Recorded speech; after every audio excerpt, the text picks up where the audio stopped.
आज जिकडे 50 माणसं राहत होती त्या ठिकाणी 500 माणसं राहायला आले एका जागेत.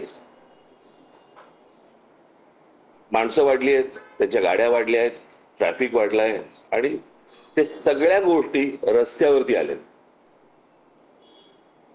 म्हणजे साधारणपणे 26 जुलैला तो पाऊस पडला होता.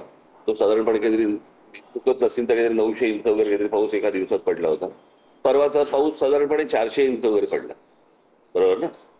त्या 400 इंचामध्ये जर ज्या प्रकारचा केऑस आपण मुंबई उपनगर आणि इतर आजूबाजूच्या शहरांमध्ये बघितल्यानंतर आपल्या लक्षात येईल की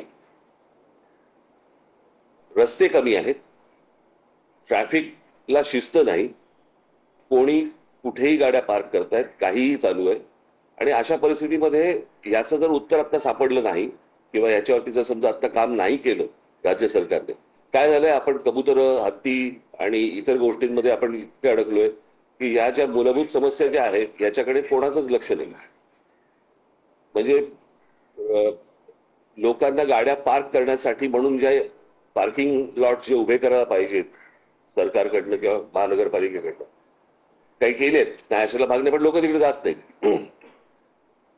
मला असं वाटतं की या ठिकाणी लोकांनी गाड्या पार्क करणं, जिथे पार्किंग नसेल तिकडे, आणि या प्रकारची एक शिस्त लावणं गरजेचं आहे. अनेक ठिकाणी ज्या बाहेरच्या राज्यांमधून लोक आलेत, बाहेरच्या प्रदेशातून लोक आलेत, जे आज ओला आणि इतर टॅक्स्या आणि रिक्षा आणि सगळ्या गाड्या चालवत आहेत, त्यांना माहितीच नाहीये या शहरांमध्ये काय प्रकारची सिस्टीम असली पाहिजे, कुठे गाड्या पार्क केल्या पाहिजे, कुठे लावल्या पाहिजे.